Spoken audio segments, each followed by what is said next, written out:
Je pense que le grand danger, c'est la France. La France est en danger. Parce qu'elle est en train d'aller petit à petit vers la dictature. Et il y a un risque fondamental que la France connaisse une guerre civile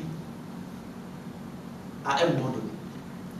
Si ça continue, cette trajectoire entretenue par Macron, je m'explique. Ngomo nous a montré qu'il y a deux France. La France de nos amitiés, la France de nos épouses, la France de nos époux, la France de nos enfants, la France de nos instructeurs, la France qui nous a formés, la France de nos amitiés. Cette France, c'est la France qui est menacée, qui est notre ami, qui est l'ami des Africains. Aucun Africain ne peut être contre cette France-là. Mais au-dessus de cette France-là, il y a la France des intérêts. Cette France qui écrase. Cette France qui se nourrit du sang de nos sangs. Qui se nourrit de nos cris, du sang de nos victimes. C'est cette France qui constitue la France-Afrique. Et aucun Français ne peut être en accord avec cette France-là.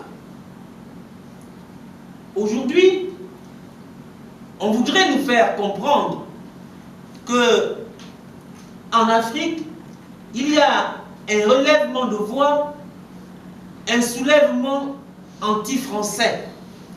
Mais non, il ne s'agit pas de cela. Il s'agit d'une contradiction flagrante. La France, c'est la France de la liberté, de l'égalité, de la fraternité, n'est-ce pas? Sur ce point-là, la liberté, c'est aussi la liberté d'expression, n'est-ce pas?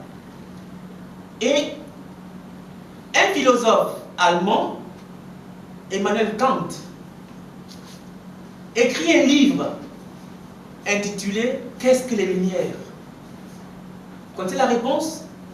La réponse, c'est « Il faut sortir de la minorité ». Comment sortir de la minorité? C'est en se saisissant de la raison. C'est précisément ce que Ngomo a fait. Il s'est saisi de la raison. Il s'est levé et il a dit plus jamais ça. Condamnez Ngomo.